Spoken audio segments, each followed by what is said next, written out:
everybody, my name is Kyle, I'm 3639, welcome back to another video. Today, in this one, it's going to be another deck profile video, and in this one, it's going to be another updated zombie Eldlich deck profile video. So yeah, I've already done two deck profile videos on this specific deck, but this has been more updated throughout the when the format's been more fleshed out. So yeah, if you want to see the previous deck profile, will be in the link in the description down below. Now, when I last made a zombie Eldlich deck profile, it was more during the beginning of the current format right now, when the only decks we really knew was going to be in the meta was Dragon Link and Dinosaurs, and we didn't really know what other decks were going to be in there. So, but now, since the meta has fleshed out, we know that Invoke Shadal's in there, Prank Kids, and stuff like that. Now I have went back on a couple cards that I said I wouldn't play in the other one, but now I am on this deck profile. So without further ado, let's get straight into the deck profile. Starting off with two Eldlich, the Golden Boy. Yeah, he's still a good 2 of.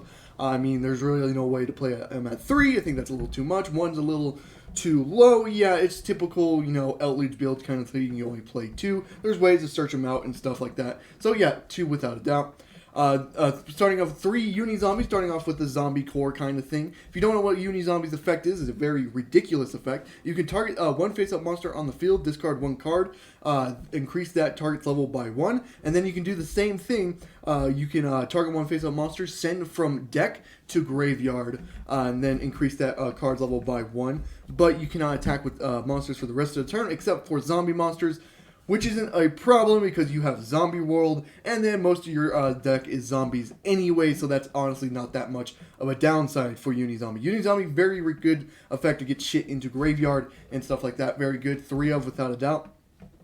Playing two Doom King Baylor Drock. I was just playing this at 1 in the last deck profile. I've increased it to 2 because it's a very good card. A lot of people end up, you know, DD crowing it and stuff like that, making sure it doesn't hit the field. But if you have 2 and stuff, that's actually very, very good. So you always have that backup option kind of thing. And if you end up drawing one and you already have Eldlich on the board, you can Scarlet Sanguine and get the other one from deck instead of, you know, if you do just draw the 1 of, you're kind of fucked. So yeah, 2 of is a very good thing. 1 of was okay, but I think it's now determined to be a good 2 of now for the deck.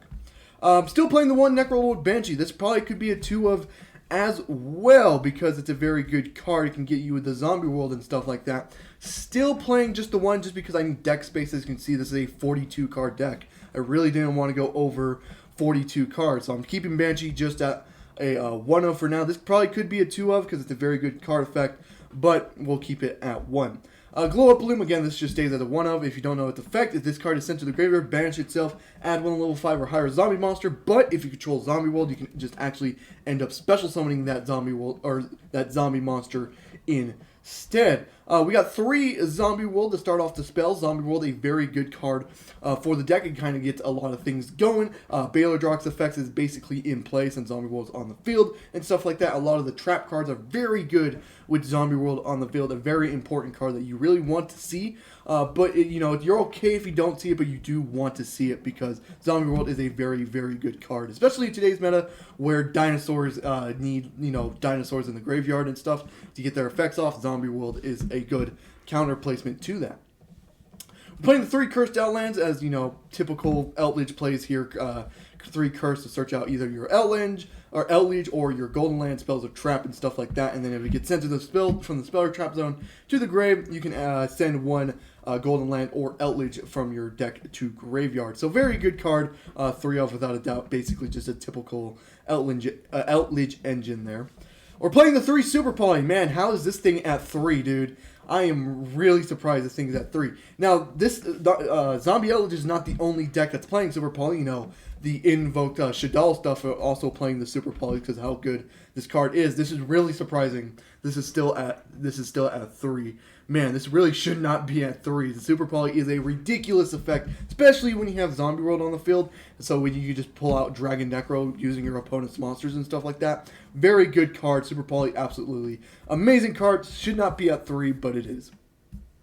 And then the one Elixir of Black Awakening, just to, okay, of course, just to, get your Eldlich from deck to special summon. Actually, if you already have Eldlich on the board as well, you can actually just end up specialing any of the other zombie monsters as well. That's actually very good about these Elixir cards. Not only can it pull out Eldlich, if you already have Eldlich on board, you can actually just end up pulling out any of the other zombie monsters instead. So yeah, one of, because, don't need 3 of that much. You already have Scarlet and stuff. But, and that's it for the spells. So now on to the traps. We're playing 21 trap cards here.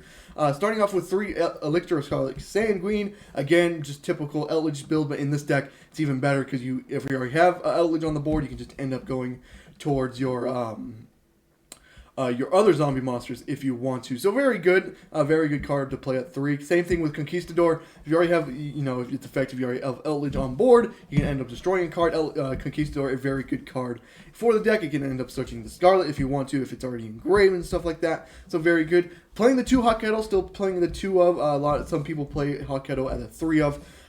Again, just 2 I think is fine enough. It basically is a DD Crow and stuff like that. But yeah, just playing it at a 2 of is perfectly fine.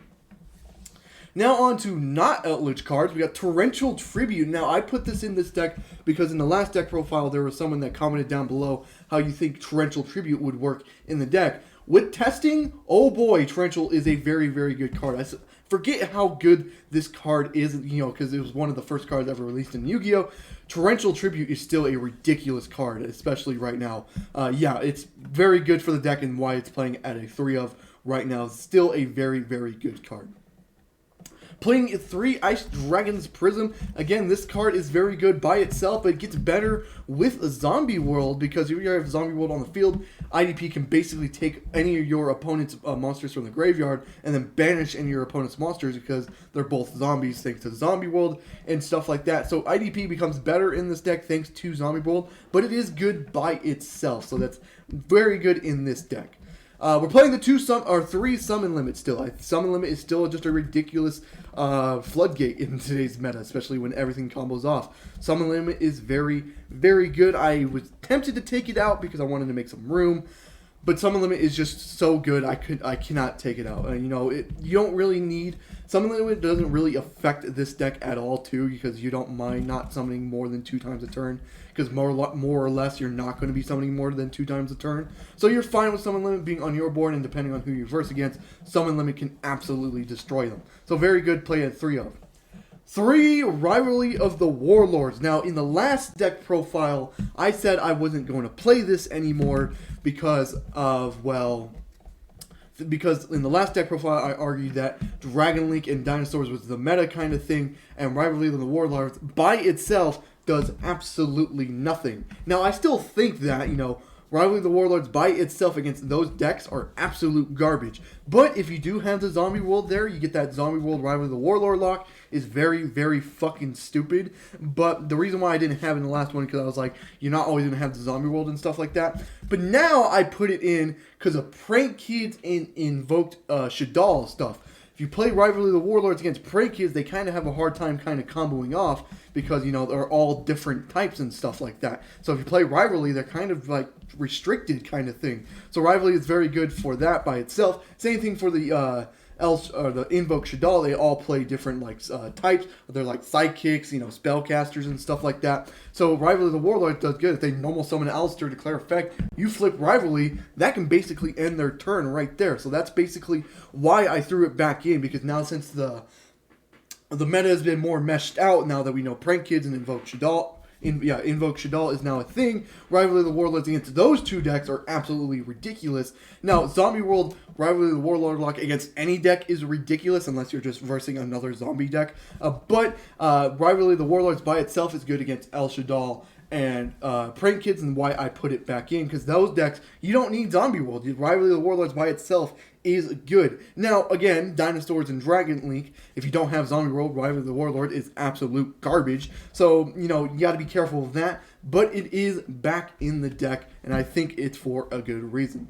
And then the last 3 cards, we're playing Solemn Strike because, Solemn Strike. Actually, in the testing of this, I didn't even have Solemn Strike in here because I took this out and I had a 7 Cities of the Golden realm in here, which is also something I took out, and then realized I don't have Solemn Strike in here. That is something that should not happen. Solemn Strike needs to be in this deck. So I'm playing a 42 card deck just so I can fit in that Solemn Strike. So that is it for the entire main deck. Now on to the extra deck, which actually saw some changes since I no longer play Pot of Prosperity in the deck. You can actually flesh out your extra deck just a little bit more.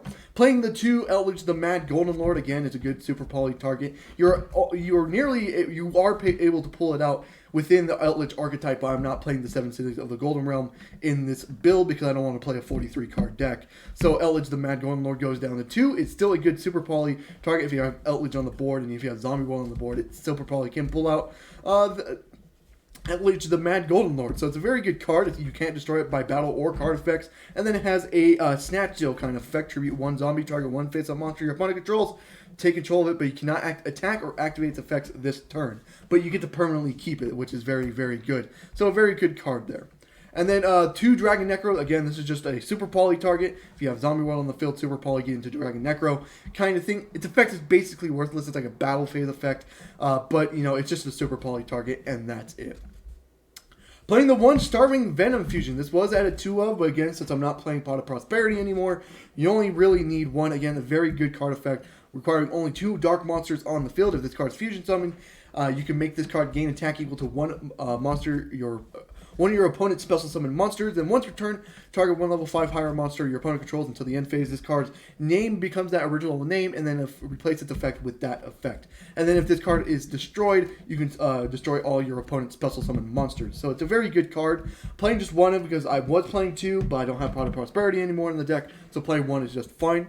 We're playing Predaplant and Dragons Prism, which is very interesting, but it's a very good card, I would think. Now, for it to pull out, you need a, 1 fusion monster and 1 dark monster. Now, this can actually stop the Dragoon engine because Dragoon is a fusion, plus the Verte Anaconda can pull you out a Predaplant Dragons Prism with Super Poly and stuff like that. And then once per turn, a quick effect, target 1 face-up monster your opponent controls, place 1 Predaplant counter on it, and if you do, if it's a level 2 or higher, make it a level 1, and then negate the activated effects of your opponents that have a Predaplant counter. So it's basically quick place a Predaplant counter on a card, and then that card is basically negated. So that's why I am playing it. It's just a 1-of because again, you only really just need the 1-of. So yeah, playing the 1 Mud Dragon Swamp. Again, this barely comes up. I'm playing it just in case it does come up, because when it comes up, you really do want that Mud Dragon Swamp. So that's why I'm playing the 1-of. If you guys saw this, I am playing El Shaddoll Winda. Again, just another super poly target. If you just end up versing the Shaddoll matchup, this can be very, very good to put a Shaddoll Winda against your opponent, and then they're going to have a hard time getting to go off because you have a Winda on your board and stuff like that. And that's why I'm playing it, just in case you do go against the Shaddoll matchup. That's why it's in here. Now on to the Link monsters. You have Link Karibo, which is, only for the Glow Up Bloom, and that's about it. Avendread Savior, which is a very good card, and it has a battle step damage calculation effect. So basically, it requires 2 zombie monsters. It shouldn't be that hard. And then if this card battles an opponent's monster, quick effect, send 1 zombie monster from your deck to the graveyard. That opponent's monster loses attack equal to its level of the monster sent to the graveyard times 200. So if you send Eldlich, the monster would lose 2,000 attack. So that's very, very good kind of thing. And we're playing the Vampire Sucker because Vampire Sucker is good as well. You can target 1 monster your opponent's graveyard, special summon it to your opponent's field in defense, but it becomes a zombie monster. Then if a zombie monster is special summoned from either graveyard, draw 1 card. It's basically because if you have this up and you can get Baladork's effect in the standby phase during your opponent's turn, summon Baladork and then get the draw 1 card is very, very good. Got the Nightmare stuff, Nightmare Phoenix and Unicorn, just in case it comes up kind of thing. I don't think you'll be pulling it out that much, but since I don't play a Pot of Prosperity anymore, I kind of just threw it in just in case kind of options you need to go to this kind of effects of Phoenix or Unicorn. And then for XYZ, we're playing the Super Dreadnought Rail Cannon Gustav Max, and just in case you pull out 2 Eldliches and kind of finish out the match kind of thing with Super Dreadnought. And then we're playing Constellar Pleiades, for the Conquistador and Hawk Keto. And then that's it for the extra. The side deck, it literally could be whatever you want it to be. I'm playing 3 Nib, 3 Lancia, 2 Droll, 2 Dark Ruler, no more, 2 Twin Twister, a Harpy's Feather Duster, and then 2 Solemn Judgments. If I had to say one thing about the side deck, I would say somehow fit in Solemn Judgments, because you do want to side that in for game 2 and 3, because they're most likely going to be siding in, you know, the back row removal and stuff like that. So you do want to see Judgment in your side deck somewhere, but that's about it when it comes to side deck.